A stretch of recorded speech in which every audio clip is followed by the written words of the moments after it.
At a dusty Oregon garage, 26-year-old Ethan, a soft-spoken mechanic known for fixing the unfixable, looked up as a luxury SUV pulled in.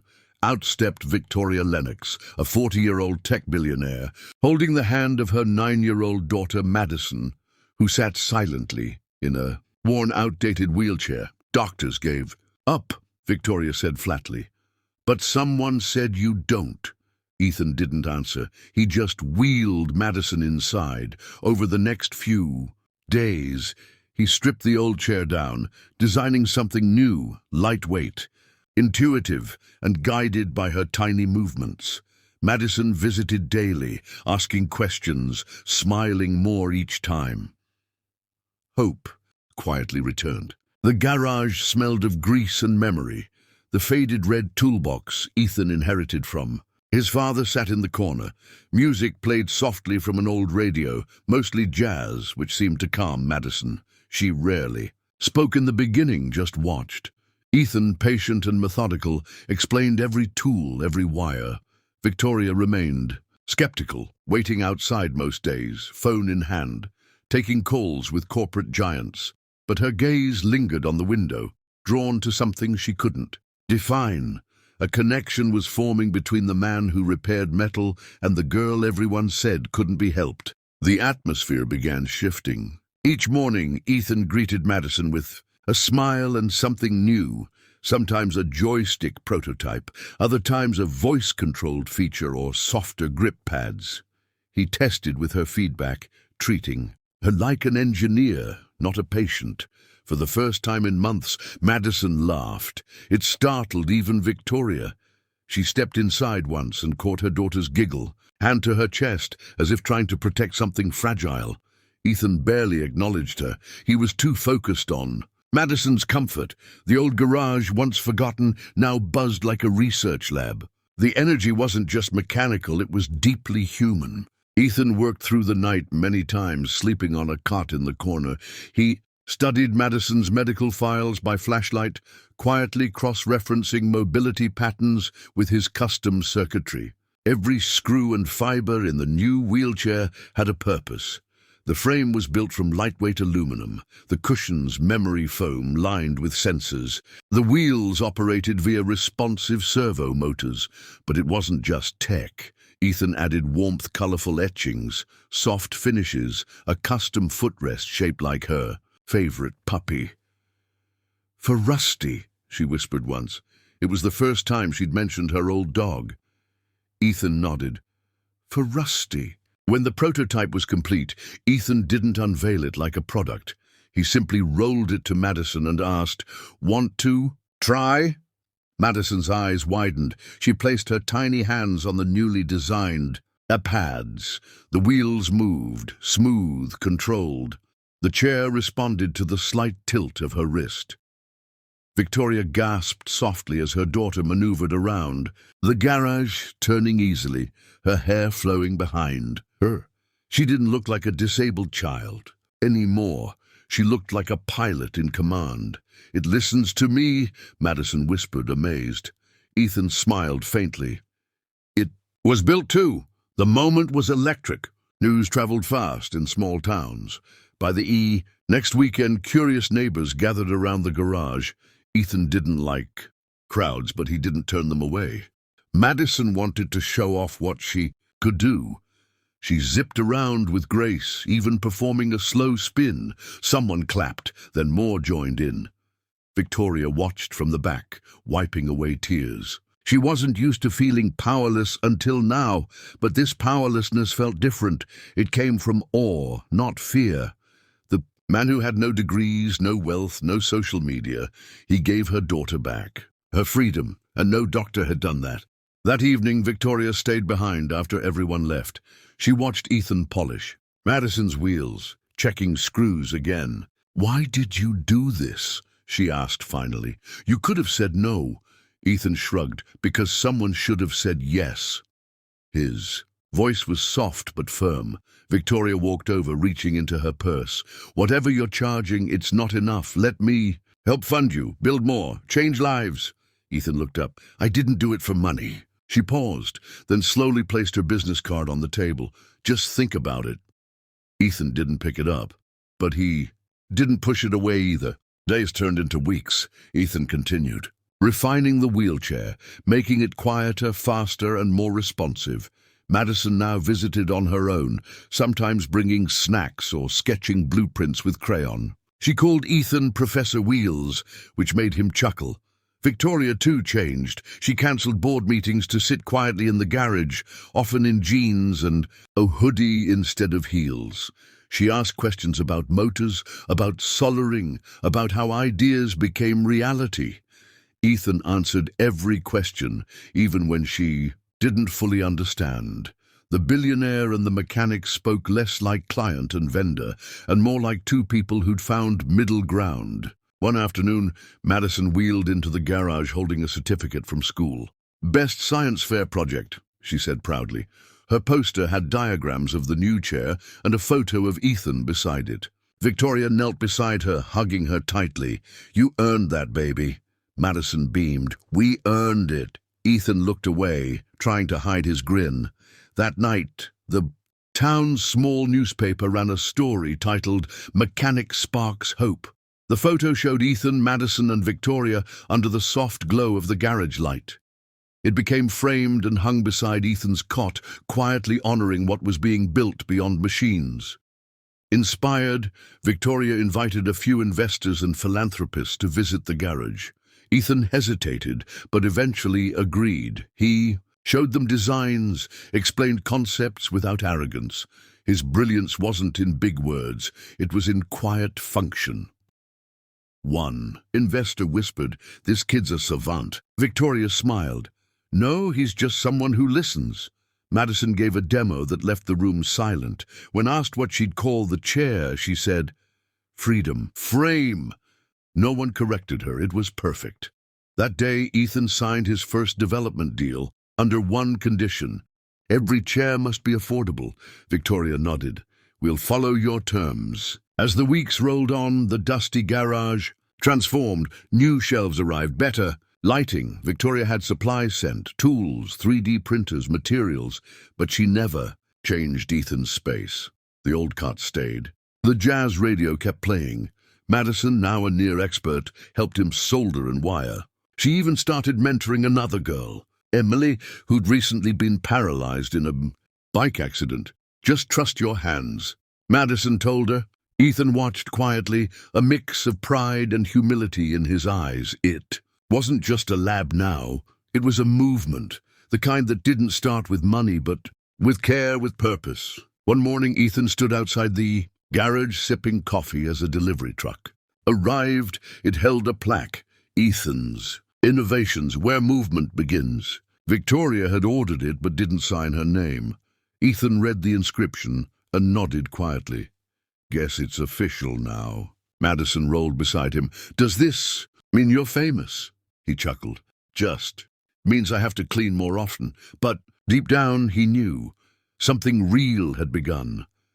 His work, once done in silence, was now speaking to the world, and the world was listening, one repaired chair at a time, one rebuilt life after another. Weeks later, in the same small-town garage, Ethan tightened the final bolt on Madison's new wheelchair, a sleek, smart system built from repurposed aircraft-grade aluminum and state-of-the-art sensors he sourced from discarded robotics. It had taken dozens of long nights and failed tests, but now it moved with a grace that seemed to respond to more than touch, like it understood Madison. "It's ready," he said, softly brushing a smudge of oil from his cheek. Victoria stood in the corner of the garage, arms folded, barely breathing as her daughter slowly approached the chair. That might change everything. Madison reached out, her small hand brushing against the armrest. Her eyes, a mirror of her mother's, flicked up to Ethan's, a face searching for permission. He nodded. She climbed in with a bit of help, and the custom-molded seat immediately adjusted to her frame. A soft hum filled the garage. Madison flinched, then relaxed. The chair moved an inch, then two, slowly, deliberately, as if obeying her thoughts. It began shifting forward. "Mom!" she gasped. "It's listening." Victoria took a step forward, stunned. Her daughter was gliding, no, walking with mechanical grace. The chair's AI wasn't just voice responsive. Ethan had embedded neural feedback. Sensors in the armrest mapping muscle tension and finger taps into directional commands. It had taken a miracle of engineering and months of study, all compressed into mere weeks by necessity. And heart. Now Madison's fingers twitched and the chair rotated, lifted her slightly, then gently encouraged her upright. Her knees trembled but didn't buckle. One step, then another, her arms outstretched for balance, her eyes wide. It was working.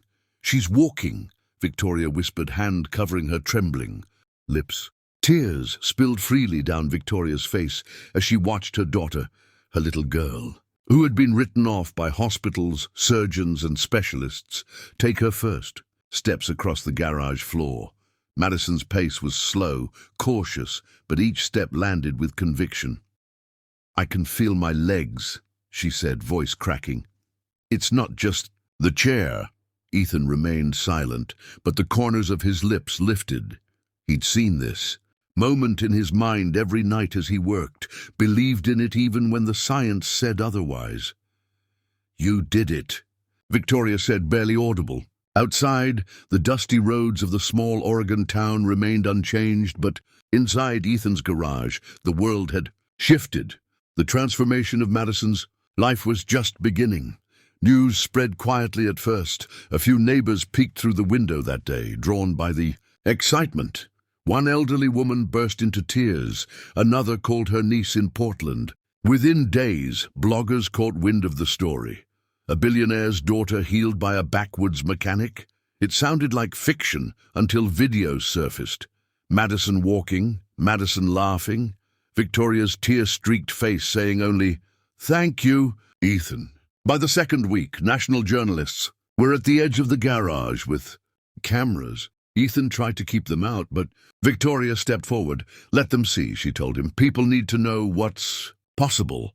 So he stood back, hands in his pockets, as Madison demonstrated her new independence. She moved through. The garage pivoted, stopped, smiled. "It's like dancing," she told one reporter.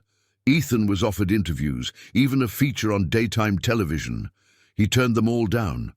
"This isn't about me," he said simply. "It's about her." The real turning point came when the Mayo Clinic sent a team to investigate. They ran tests. They inspected Ethan's designs, asking questions with furrowed brows. "This shouldn't be possible," one said. "She had no signal transmission to the lower limbs." Ethan shrugged. "Sometimes science catches up to heart," he replied. They offered him a fellowship. Ethan, who never finished community college, he declined. "My work's here," he said, glancing at Madison, "and I'm not done yet." Because the next child who came in, Olivia, age 6, deserved the same shot. Madison's recovery didn't just stay within the family. Victoria, once a tech giant known for automation and AI, paused all her projects. She redirected funding to accessible engineering and founded the Lennox Foundation for adaptive mobility. Ethan was offered the position of lead innovator. "On one condition," he said, "the lab stays here." So the garage was rebuilt, part workshop, part innovation hub, still smelling of grease, but now filled with blueprints, robotics and children's laughter. Ethan trained 3 apprentices, 2 veterans, 1 single mom, each learning to build solutions that truly mattered. 3 months later, at a major tech conference in Seattle, Victoria stepped onto the stage in front of thousands. "Innovation," she began, "isn't always born in a boardroom. Sometimes it's forged with oil-stained hands and a good heart." The crowd applauded, but when Madison rolled out beside her, then stood, slowly, carefully, proudly, the audience gasped. Behind her, the screen flashed a before and after image of her first wheelchair and Ethan's design. "This," Madison said, pointing to a modest figure in the crowd, "is the man who gave me more than doctors ever could." Ethan stood awkwardly in the spotlight, eyes downcast. Madison waved him forward. "Come on," she said playfully. Crowd parted. Reporters raised their cameras. As he climbed the steps, people started clapping. Ethan took Madison's hand and nodded once to the audience. "Don't clap for me," he said quietly into the mic. "Clap for her." It was the first time. Most people had heard his voice. The applause doubled. Victoria stood behind them both, tears once again streaking down her face. For a woman who'd seen the world built by code, this was something else entirely. In the following weeks, applications poured in from families all across the country.